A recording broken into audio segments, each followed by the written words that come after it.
Welcome to The Rest is Politics with me, Alastair Campbell. And me, Rory Stewart. Back from your retreat. Back from my retreat, yep. Did you get lots of good feedback about David Gauke in your inbox? I definitely did. My mother was very, very impressed by David Gauke. Not surprised. Obviously, as you know, David Gauke is my great hero. So Is he your mother's hero as well? it should be. I mean, the amount of time I've told her that he's the saving grace of British politics. Well, he was a very, very good stand-in, but it's very, very good to have you back. We'll maybe talk in the Q&A about. We've got a few questions about your retreats. We should do that in the Q&A.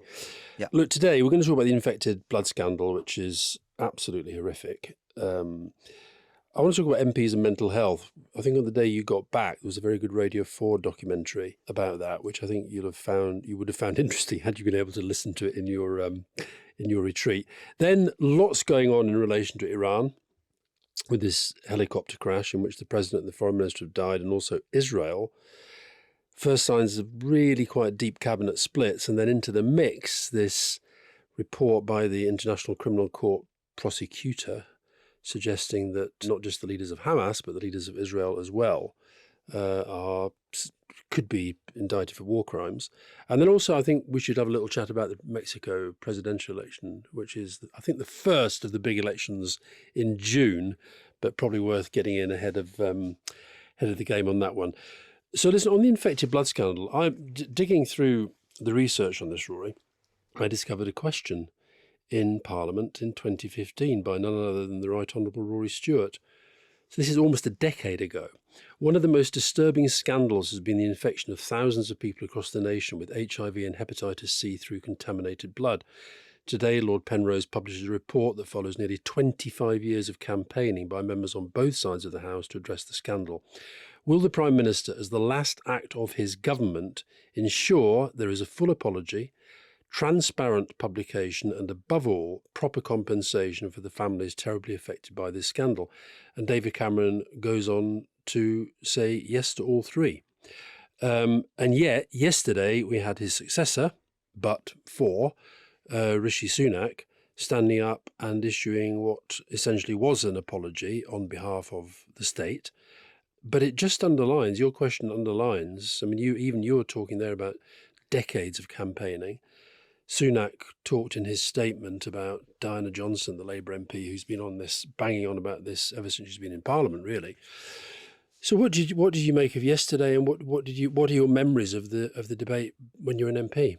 Well, let's just step back for a second to remind people of the horror.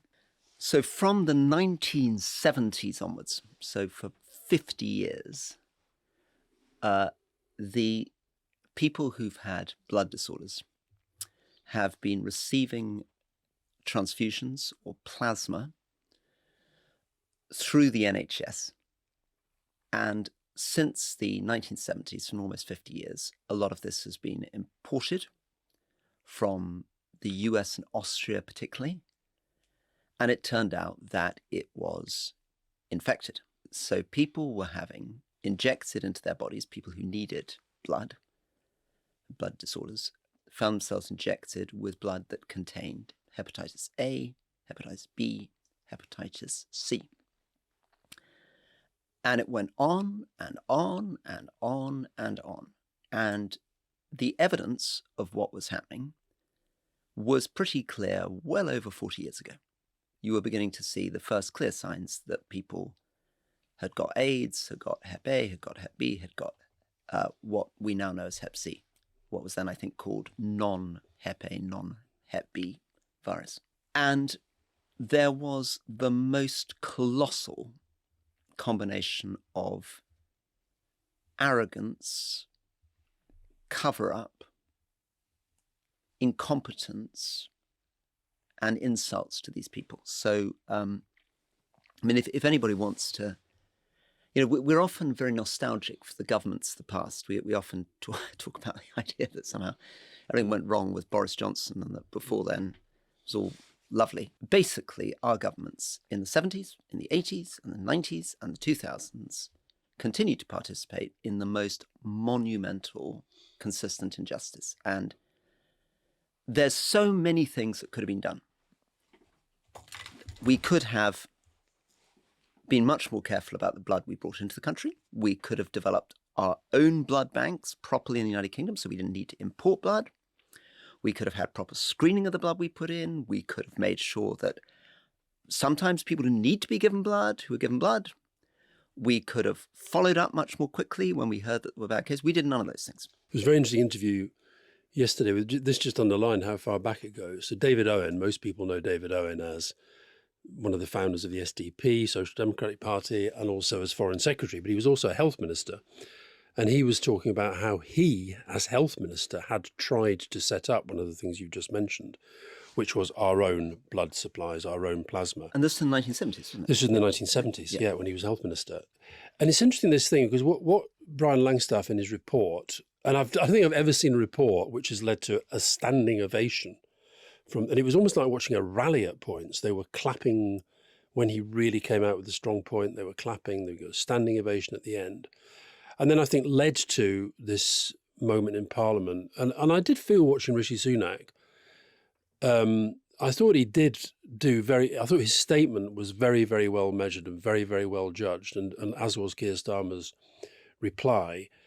But it was interesting this morning to hear one of the affected, you talk about the infected and the affected, the affected, this was somebody who lost somebody, saying that and this goes back to your question and Cameron's answer, they've sort of heard it so many times. And she was making the point that we're now in an election year. They say they're going to sort it out. The compensation, are they really? And so I think if you maybe felt that sense of betrayal on so many different occasions and being gaslit and being abused and being insulted, maybe that even now they can't really believe it. Yeah, and just to run through the figures again, I mean, 23,000 maybe people infected, well over 2,000 people killed. At a time when that led to, because of the debate around AIDS at the time, newspapers talking about gay plague and all that stuff, to a lot of abuse and stigma and taboo and shunning. So we're talking about layer upon layer of suffering here. And exactly, directly impacted. And then, as you say, on the back of those tens of thousands directly impacted, hundreds of thousands impacted through families, through bereavement, through work. So whole experience. One thing, though, that I think is worth looking at is there's the politicians bit. But unfortunately here, there is the NHS bureaucracy. I mean, the NHS bureaucracy here is so much to blame. Massive arrogance from the clinicians who basically didn't give a monkey for patient safety, didn't give a monkey for patients' autonomy. In other words, they weren't interested in consulting them or listening to them. Demanded what they called full clinical autonomy, which basically meant the doctors could do whatever the bugger the hell they felt they liked to do. And then whenever there was any moment when it looked like they were going to be caught out, massive defensiveness and ultimately lies. I mean, and it really is kind of incredibly relieving. And lost documents. Owen was saying that he's never seen the papers from his time as health minister. Andy Burnham has said the same. Documents destroyed and hidden. So, and remember, we think, understandably, rightly, generally about doctors as great saints and heroes. But in this case, some of the biggest villains of the whole thing were arrogant doctors who drove ahead with this, weren't careful enough, didn't care, didn't respond when people tried to complain. And I guess that led to one of the politicians who I suspect will be feeling very sore today is Ken Clarke. And of course, Ken Clarke, massively popular right across the political spectrum. In fact, Kwasi Kwarteng, when we were talking to him, was talking about his admiration for him. And I think David Blunkett was as well. You know, he's just one of those people that people in politics like. But he had this line. Essentially, there was Thatcher's line that they had the best possible treatment. Then Ken Clarke's line that there was no clear proof, no clear evidence that this was doing any damage to people. And he's had that pretty much thrown back at him. But I've been trying to work out what happens inside government that something like this can happen and it doesn't get unpicked. So David Owen, back in the 70s, there is a problem here. I don't like this. Why can't we do something about it? Ends up admitting he didn't do anything because he was sort of not blocked, but, other things to do. And Yeah, so just on that one, so what he was trying to do, I think, is to set up a proper national system so that we could have enough blood. Yeah. And really, that perfectly doable. But he said it would take 3 years. Yeah, got a country of 70 million people, or whatever it was then, 50 million people then. All you had to do was organise blood donors and the storage of the thing properly. But in fact, what got in the way is just bureaucracy. Fragmented systems, different trusts, one thing going on in Scotland, different thing going on in England, not the proper facilities, not the proper storage things. And in the end, the government thinks, well, easier and cheaper just to bring it in from Austria and the US. Or And they're of course, the focusing on point other is, priorities. high-risk people, sadly, in Austria and the US, providing the Prisoners. The blood. I think the other lesson out of this is about that dangers of marketisation. The fact is that we made ourselves dependent on a supply of blood that was utterly being driven by an American market and a very, very different healthcare system. And then it becomes very uncomfortable, doesn't it? Because if you then got your civil servant in and said, well, I'm not really very sure about this American blood that we're bringing in, can we have our own blood? And the civil servant says, well, Minister, it's going to take 3 years and it's going to cost X 100 million to sort out. And really, there's not much evidence that there's any difference between American blood or British blood. I mean, are you racist about American blood? What is it about American blood that you don't like, right? And then the question, I guess, this is a question for the minister, and we saw this with the post office scandal, how much do you get down to details? But, you must. And that's the great thing about, actually, when it works well, the constituency MP, the local constituents coming to you and saying, oi, this is an injustice, and not being fobbed off by your civil servants. I mean, you need to get the heads of the campaigning organisations in your ministerial office with you, with the civil servants. Yeah. So when you get someone from the NHS saying, no, Minister, there's no evidence at all, really, you can have the person next to you saying, oi, that's not true. All this is happening. Well, Andy Burnham, who had been a Treasury Minister and also Health Secretary, and he effectively has been saying that he was lied to. He asked for evidence and was told there was none. He asked for reports and told they weren't there. And he's talking about criminal prosecutions in relation to this, feeling that that's the only way to go. But then who's lying to who? Because in my experience, usually the person who's briefing you doesn't necessarily know the truth themselves. They've been briefed by someone else. You've been briefed by someone else. Been briefed by someone else. So, and what sort of lie is it? I mean, it's probably not that there's some evil cackling person saying, no, you've been given a report and you believe it. Yeah, and it's it's also that even the person producing the untruth in the first place is probably, what they're really saying is, well, yeah, there's not real proof. We're not sure about this. It's uncomfortable to change it. I mean, it's not quite that they have seen black and white. We know for sure that we're killing these people and we're going to cover it up. Cover-ups are more weird than that, aren't they? No, a cover-up is like a conspiracy where people know something is bad and they do what is necessary to stop that reaching public view. What Langstaff has been describing is what he says is something more chilling, which is where, in a sense, the truth gets hidden because people aren't looking and don't want to look. And those who ask to look, like Burnham, like David Owen, like no doubt other ministers through this period, or other senior civil servants possibly, are not... They don't have the wherewithal to go drill right down into the detail. Well, I guess without being too pompous about it, one example from my life as a minister, I became very concerned that we, the British government, were providing funding to local councils in northwest Syria in areas controlled by al-Qaeda-linked groups. In other words, our money would be going to terrorist groups. And I called in group civil servants and I said, how can we be sure that the money we're giving is not ending up in the hands of these al-Qaeda groups? And they said, well, we've got, all the right monitoring and evaluation processes in place. So I said, look, have you ever been to Syria? No. Do we have anybody on the ground in Syria? No. So I said, well, look, I have been to Syria and, I've worked in Iraq, I've worked in Afghanistan. I can tell you how this happens. I can describe this to you. Were you at DFID at this point? Or was it then DFID? DFID. So this was DFID money going. Yeah, and I said, look, I saw this in Iraq. I promise you, the money we're spending at the moment here, buying this generator for this hospital, almost certainly was the same generator that was stolen from the hospital yesterday and that we just bought back again from the bloke that stole it, right? and that these councils are controlled by people in masks with Kalashnikovs. So I want to stop this. Right? It then became clear that nobody really wanted me to stop this, and I couldn't find out in the government whose decision it really was. So I ended up in a completely surreal world. At one point I was told it was a US decision. So I had to find my way on my own dime to Washington to find a guy called Brett McGurk, who I knew from Iraq, who was Trump's senior person on this. And he said to me, no, Rory, not my decision. I think you're probably right. Probably is. Northwest Syria probably is run by jihadi groups. So I come back to Britain. And then it turns out there's something called a small group. So I say, can I meet the small group of civil servants, directors? No, you can't. A politician not allowed to meet them. So I have to meet them individually. So I have to go see, I can't meet them as a group, but I can see them all individually. Is this Liz Truss's deep state at work? Right. Well, then finally I end up saying, okay, I'm sending a note up to the Prime Minister. And even as I try to get the note up to Prime Minister, different notes are going in it.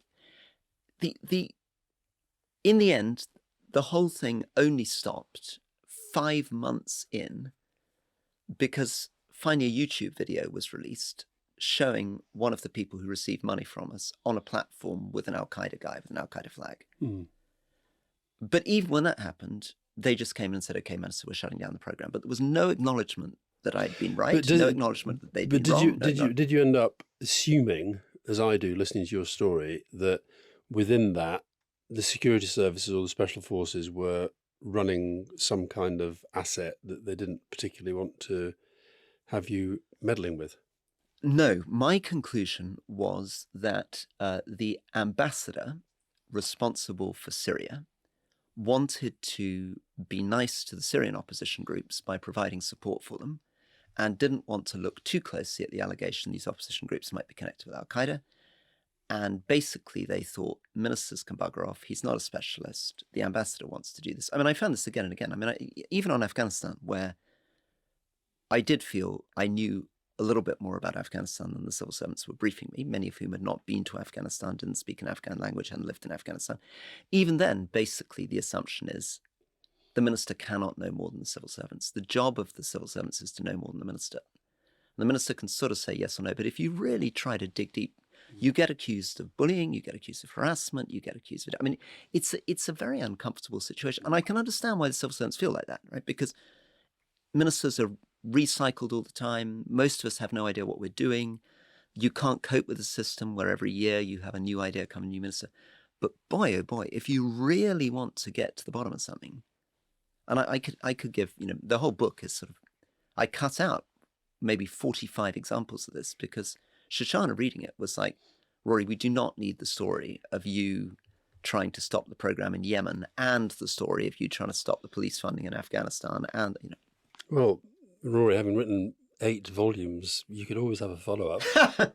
I think on behalf of doctors and civil servants, I will just point out that a lot of them are very, very good people, and they won't all have been as described by Rory in the podcast so far.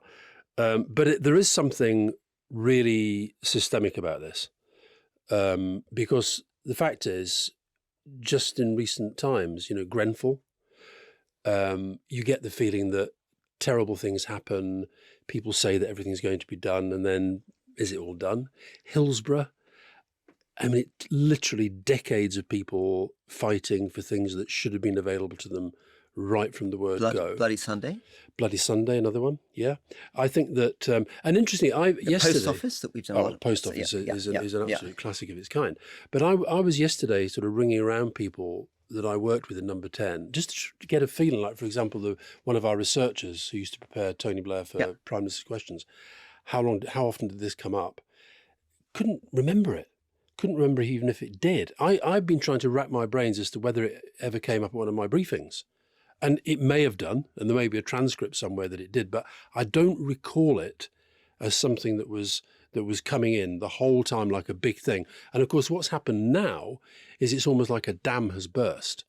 Now, I think that's a good thing. Sometimes you need that. But then if you look back through how often I mean, John Glenn, the Cabinet Office Minister, is going to be standing up to set out the compensation scheme today. And I saw Steve Bryan, who you will know, who's now chairman of the Health Select Committee, a Tory MP, and he was on the Newsnight last night, and he said, if I hear one more time, we must learn the lessons, because it's almost like there's a formula to the inquiry, and then there's a formula to the response, and then stuff doesn't change. And that's what has to change. Two quick things. Sometimes, of course, we feel that the problem in our society is that we've all become so suspicious and hateful towards the establishment and the elites, and we've gone completely overboard with social media and transparency. But this is the countervailing example. This is a real argument for why transparency matters, why accountability matters, why you can't just trust the good old boys to get on with stuff. Second thing, the compensation. The thing that, of course, also has to be talked about, and I don't think we're very good at talking about, is an enormous injustice and then £10 billion of compensation, £10,000 million of compensation is being asked for here. There's a lot of money. It's an eye-watering amount of money. To put it in context, the entire police budget for the United Kingdom is 17 billion. That is UK or England and Wales? That'd be probably England and Wales, but that is more than half the entire budget for the entire policing for the entire country. Which needs more money as well. Yeah, where we're trying to get more police officers in it. So at a moment where the government, when I turned up Ministry of Justice, we were renting out 2 floors of our office to try to save £10 million. That is 1/1000th of what they're talking about here, right? So you can also see a really big public policy issue. Does the government say this injustice that we have perpetrated on people since the 1970s is so horrifying that it's worth us basically, and this is what it'll come down to, right? Not having 2,000 more police officers over the next 10 years. And people will say we want both. I mean, the money, one of the criticisms that Langstaff made yesterday of the current government is that the compensation scheme that's being announced today could have been announced last week. And Diana Johnson... And presumably could have been announced in 2015 when David Cameron was promising there was going to be compensation. Yeah. And David Owen was saying that even back then, he said there were 2 World in Action programs done about this. World in Action was a program that sadly no longer exists. In the 1970s? Absolutely. 2 World in Action programs in which he participated, warning that something very wrong was going on. There was a report even before this from an American who wrote to the British Blood Supply Authority saying this stuff, you shouldn't touch this stuff. Now, so we've had this whole thing right through. And, we've talked about the blood, we haven't talked about it that often, but when we have, we've talked about it largely because Diana Johnson has prompted us to do so. And I've been several times have said I'm worried that the government has been trying to just drag this out until there's a change of government. And I do worry whether they might try to drag this out in a way that the bill falls on the next government. But the number, as you say, this is, and even now they're saying, oh, well, we'll try and get this off one of the programs that doesn't necessarily affect plans for tax cuts. Well, as you say, government ultimately is about choices. And the Prime Minister said yesterday, whatever it takes to give people compensation. So it is going to be one of those stories that I think will, he said it will shake the nation to its core. Whether it's done that, I don't know. He said it was a moral failure, definitely. He said it was a terrible day for the British state, definitely. And I think that part of it is this sort of inbuilt defensiveness drawn from the fact that most of the time governments spend their time being attacked and they have to defend themselves. So they have these lines to take. I was an architect of a lot of the lines to take that we had to defend ourselves with. But I think it would be far healthier for all of us if even inside government, essentially you became the campaigner for the things that you believed in. And that's the kind of mindset that's got to change. To put a final bit of context, if you were to cut the basic rate of tax today by 1 pence, you would currently get 6 billion. So you talk about 1.5 penny off income tax income tax. Yeah, and imagine you're the Chancellor going out, and they decided they wouldn't do that cut in income tax, which they would have been tempted to do because they couldn't afford 10 billion. And now they can do it. I'm not saying that this shouldn't happen. I'm just saying that. I don't want to be silly about this, but it's also now becoming clear that since the 1950s, the UK, the US, and others, the US particularly, through nuclear testing, probably 2.2 million people have been prematurely killed by the fallout of nuclear tests. Yeah. And whether governments are going to be compensating them, again, I don't know. Yeah. Just finally on this defensive point, you see, I would argue that the way that the government responds to the questioning at the moment about Rwanda, about Brexit, about some of the big issues where they've entrenched into these incredibly defensive positions, about COVID corruption. I think these are things which ultimately there will ultimately have to be an inquiry, I think, into the way that Brexit has been done and the damage that has inflicted upon the economy. There will probably at some point be an inquiry involving the police at times, I think, into the whole COVID corruption thing. There will be an inquiry. There is an inquiry. There are inquiries going on into Grenfell. But what happens is that the government sets a position and then cannot bring itself to admit, yeah, you might have a point. And eventually they have to admit there's a point because the evidence becomes overwhelming. And then we end up with this process. Now, I'm not equating any of these with the infected blood scandal.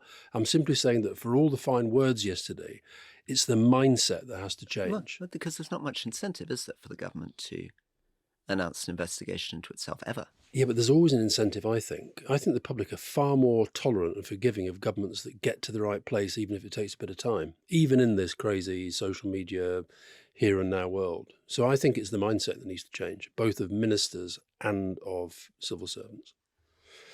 Now, MPs and mental health. Did you hear this Radio 4? No, I didn't. No. So I'll just tell you briefly about it.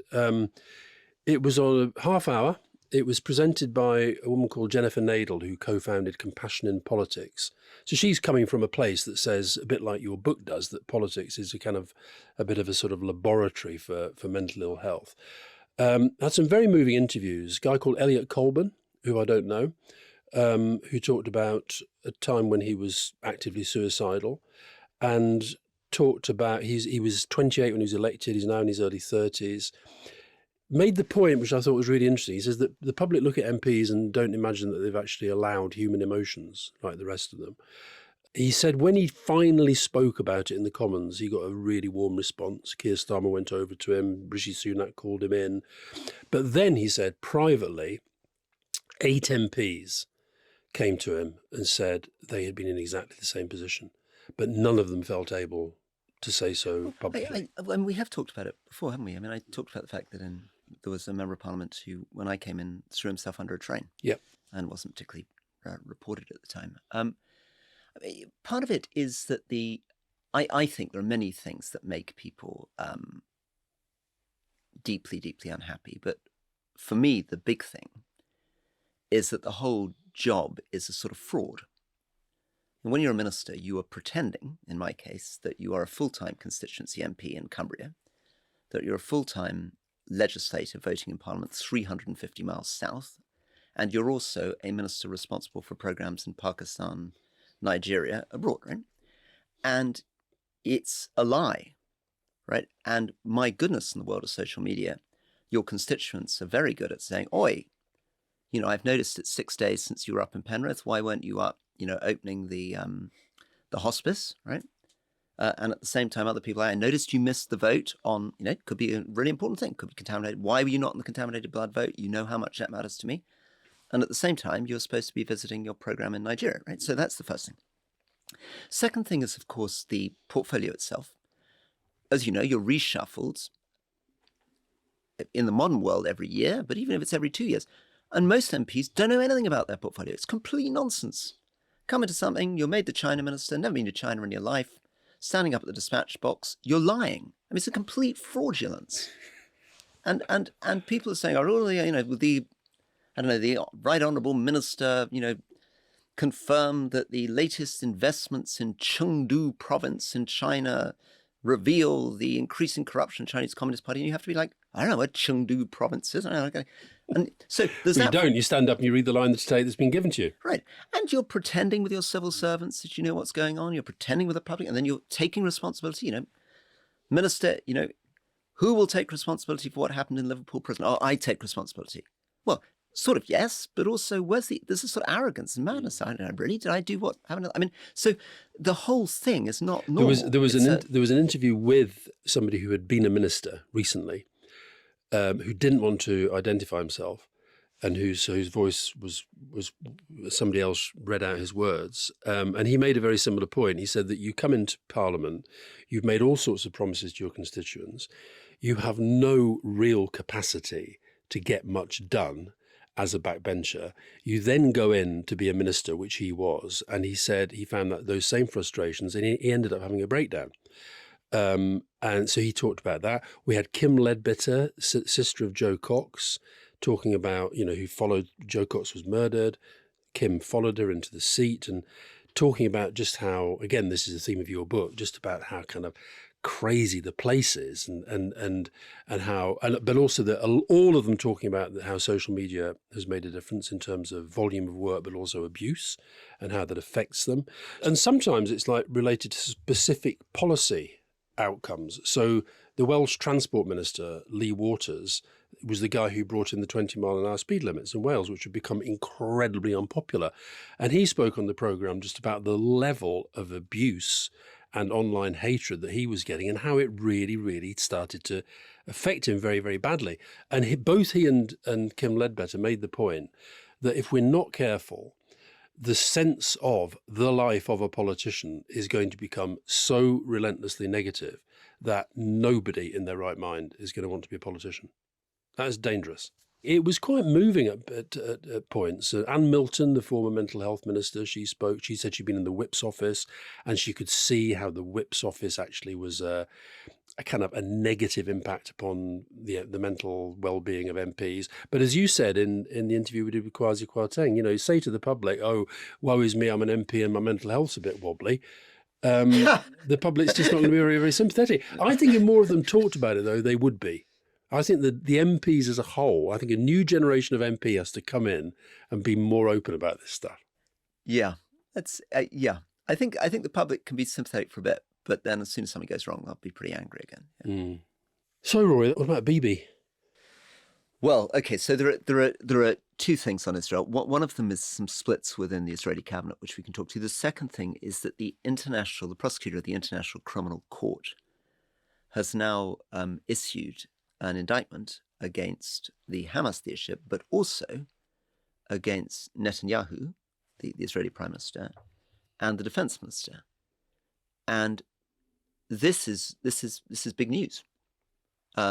So just very quickly on that, to remind people, if people want a bit more detail on this, the prosecutor, Karim Khan, is British, and somebody I think we should be really proud of in Britain, actually. He's a really serious, thoughtful, pretty much by-the-book lawyer, absolutely follows the evidence where it led. I think first thing to understand is he won't have done this without an incredible amount of research and work. And he also will have been calling in a lot of other people that you and I know actually have been in consulting with him, looking at this evidence with him, documents with him, making sure this is all squared away.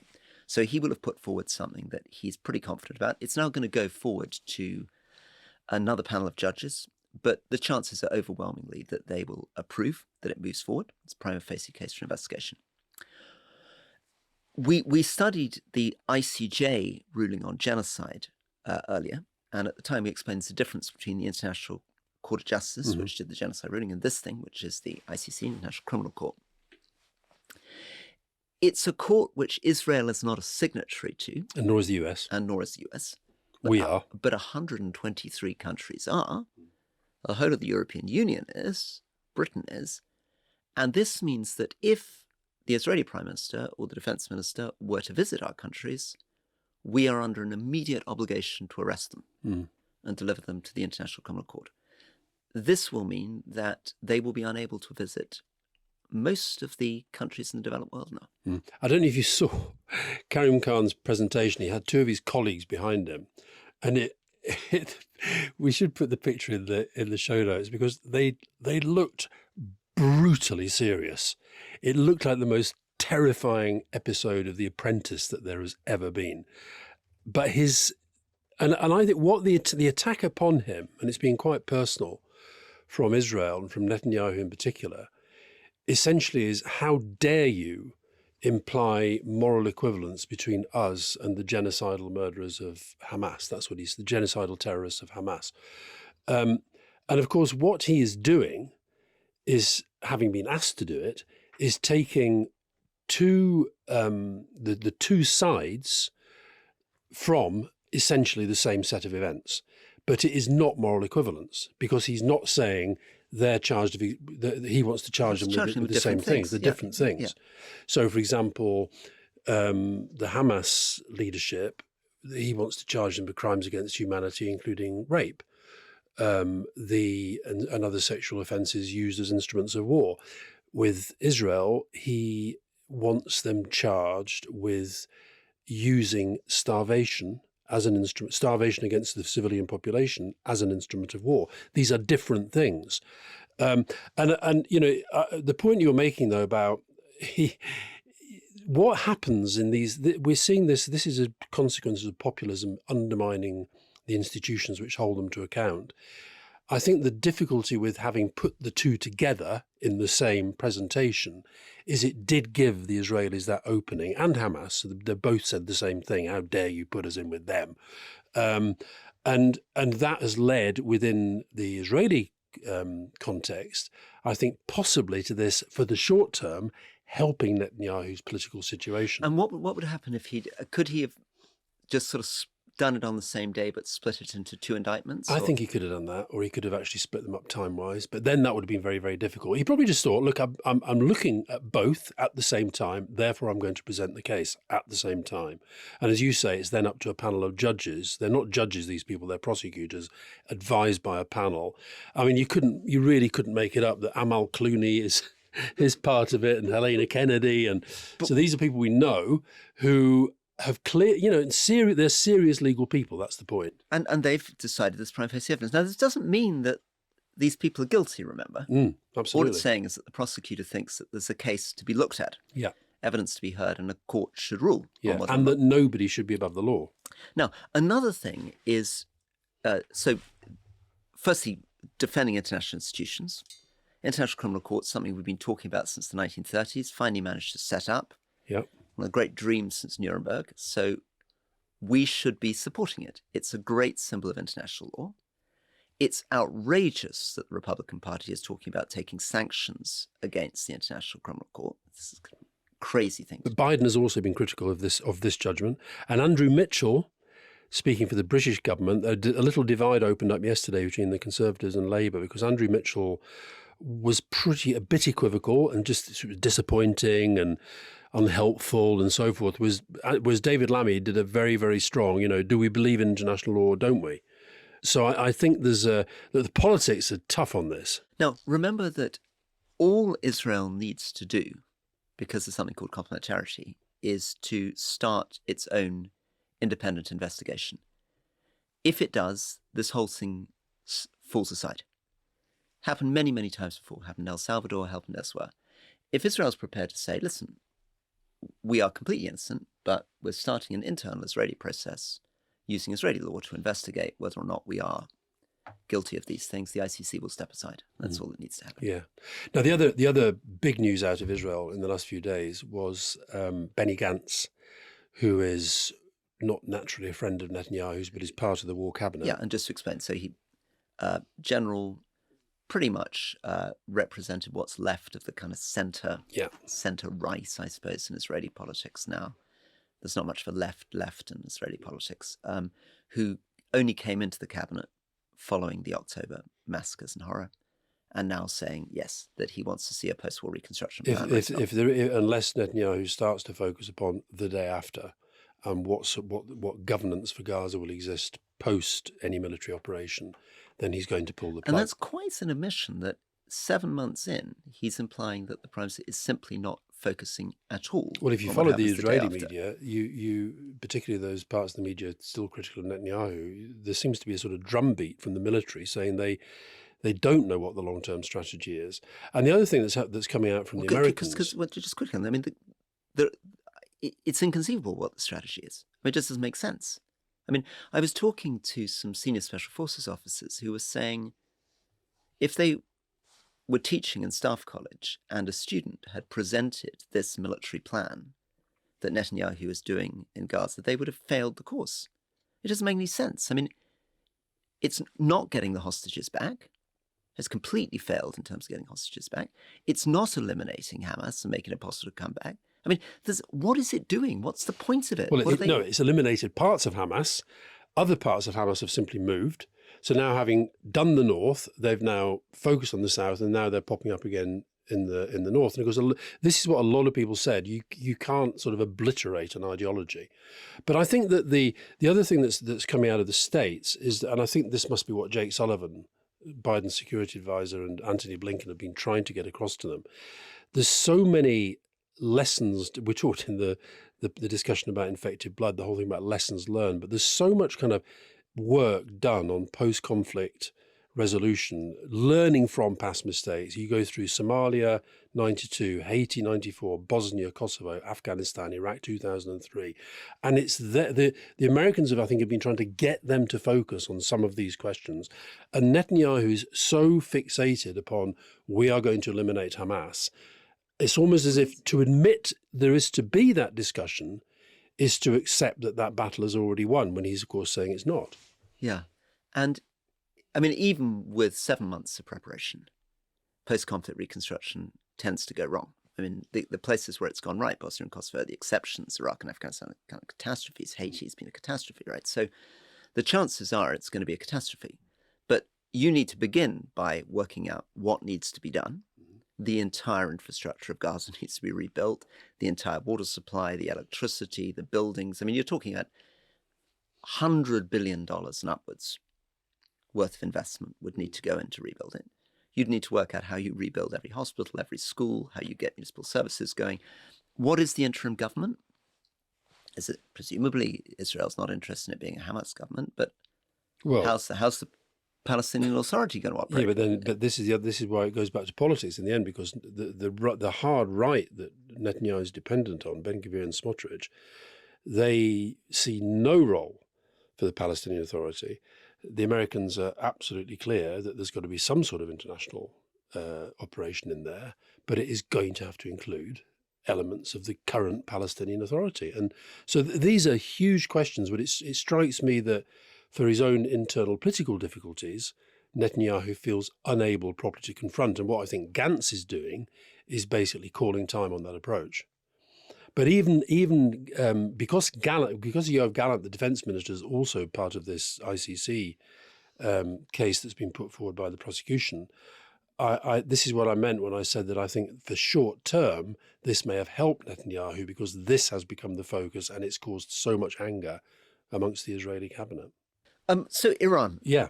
Well, Iran, really big news since the last pod.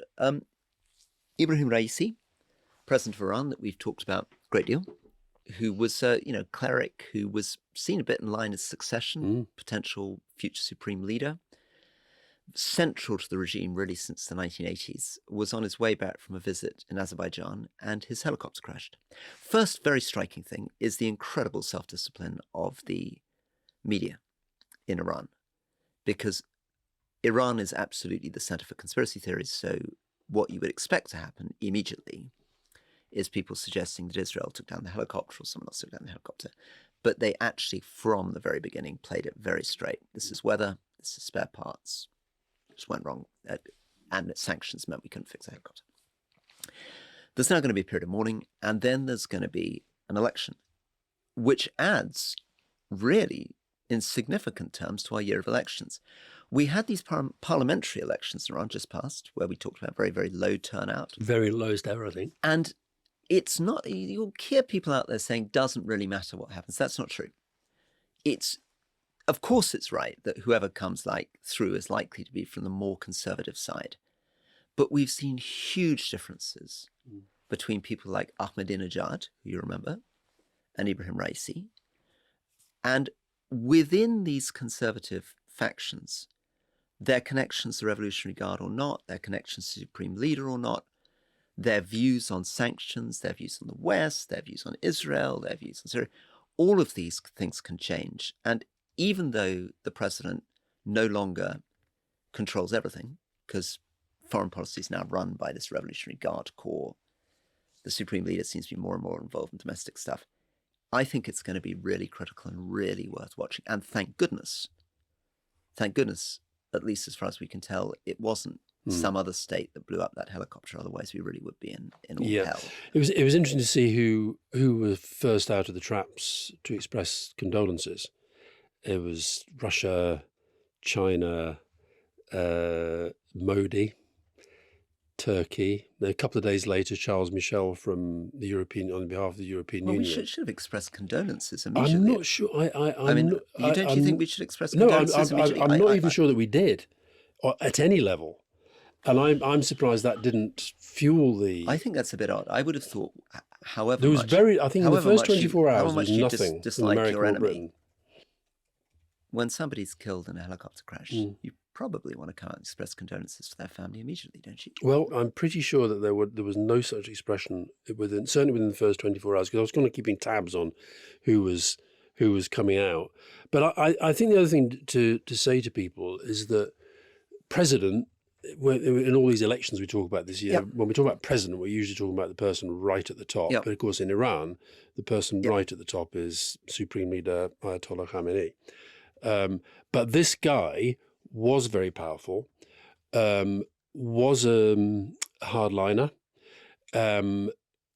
helpfully described by most of the tabloid media around the world as the butcher of Tehran, because he authorised a lot of the killings of protesters in the past, and including the recent protests over the killing of a young woman. So now I think you're absolutely right that they understood straight away, particularly after the recent skirmish in Damascus and the response that they did to that, which then they clearly wanted to draw a line. They realised straight away this could escalate very, very, very quickly. We do not want it to. But now they will be wanting to use this election coming up to cement the support that they have. There was lots of stuff. It's very, very hard to find out. I mean, it's so difficult to cover these places, but lots of people saying that on social media, insofar as before it was taken down, there was lots of celebration. People celebrating the death in parts of Iran. But yeah, I mean, you couldn't, honestly, it's just like, and the scene, did you see the scenes of where the helicopter came down? You sort of wonder how, it was so remote, and these Red Crescent people sort of struggling to get up there. I walked through those areas for I spent 3 months walking through Azerbaijan Gharbi on the Iranian-Azerbaijani border. And it's a very odd territory because it's not just very mountainous, very remote, high altitude. It's also at odds with the regime often because it's predominantly Sunni, not Shia, predominantly Azeri Turk, not Persian in culture and language. It's an area which, Saddam tried to play with and pull people over on. Anyway, I think we should really lean into this. The other one I think we were going to do, but maybe we can do in question time, is the Mexico elections coming. And we can have a first go at my asking you what you think about it. Maybe we can have another snap at it when the election actually happens. Cool. Let's do Mexico. We've done almost an hour now. Let's do Mexico in question time tomorrow. Great. Look forward to it. Thanks again. Bye-bye.